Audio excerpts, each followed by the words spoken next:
നമുക്കിന്ന് നിത്യവഴുതനങ്ങ കൊണ്ടൊരു തീയൽ വെച്ചാലോ? കൊച്ചുള്ളി നിത്യവഴുതനങ്ങയും പിന്നെ തക്കാളിയും പച്ചമുളകും മാത്രമേ എടുത്തിട്ടുള്ളൂ. അത് നമുക്ക് കൊച്ചുള്ളി ഒരുപാട് ചെറുതാക്കണ്ട, 2ഓ 3ഓ ആയിട്ട് അരിഞ്ഞാൽ മതി. ഇതെല്ലാം ഒന്ന് കഷ്ണിച്ചെടുക്കാം. നിത്യവഴുതനങ്ങ 2ആയിട്ട് മുറിക്കണം. നമുക്കിത് തേങ്ങ തിരുമിയെടുക്കാം.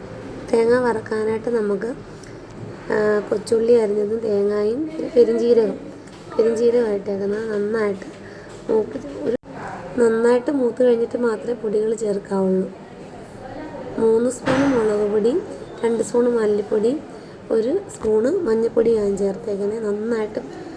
നന്നായിട്ട് നമുക്ക് മൂപ്പിച്ച് നല്ല ഡാർക്ക് കളറായി കഴിഞ്ഞിട്ട് ഓഫ് ചെയ്യാവുള്ളൂ. അത് തണുപ്പാറാൻ വെച്ചിട്ട് നമുക്ക് കടുക് പൊട്ടിച്ചതിനകത്തോട്ട് അരിഞ്ഞു വെച്ച് കൊച്ചുള്ളി ചേർക്കാം.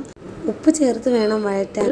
ഒന്ന് വഴറ്റിയെടുത്തിട്ട് നമുക്ക് അതിനകത്തോട്ട് തക്കാളി അരിഞ്ഞു വെച്ചത് പച്ചമുളകോടെ ചേർത്ത് ഒന്നുകൂടെ ഒന്ന് വഴറ്റിയിട്ട്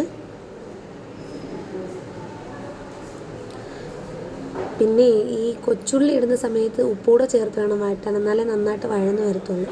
എന്നിട്ടൊന്ന് അടച്ച് വെച്ച് ഒരു 2 മിനിറ്റ് കഴിഞ്ഞിട്ട് നമുക്ക് അരിഞ്ഞു വെച്ച നിത്യവഴുതന അതിനകത്തോട്ടിട്ട് കറിവേപ്പിലയും കൂടി ഇട്ട് നന്നായിട്ട് ഒന്നുകൂടെ മിക്സ് ചെയ്തിട്ട് അടച്ച് വെച്ച് വേവിക്കാം. എന്നിട്ട് വീണ്ടും ഒന്നുകൂടെ വഴറ്റി നന്നായിട്ട് വഴന്ന് കഴിഞ്ഞിട്ട് അരപ്പ് ചേർക്കാവുള്ളൂ. ഞാൻ ഒട്ടും വെള്ളം തൊടാതെ അരച്ചെടുത്ത അരപ്പാണിത് കേട്ടോ. എന്നിട്ട് അത് കഴുകി ആ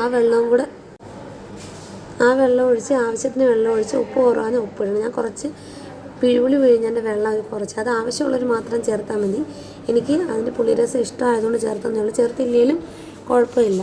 പിന്നെ ഒരു ശകലം ഗരം മസാല ചേർക്കുന്നുണ്ട്, കുറച്ച് കരിവേപ്പിലയും ഇട്ട് ഇതൊന്നുകൂടെ ഇളക്കി ആവശ്യമുള്ള ഫ്ലെയിമിലിട്ട് നമുക്കത് അരപ്പ് പാകത്തിന് പറ്റിച്ചെടുക്കാം. കൊള്ളാം കേട്ടോ. തീയൽ പറ്റിച്ച് ഈ പരുവായിട്ടുണ്ട്. നമുക്കൊന്ന് ചോറിനകത്ത് ഒഴിച്ച് കഴിച്ചാലോ?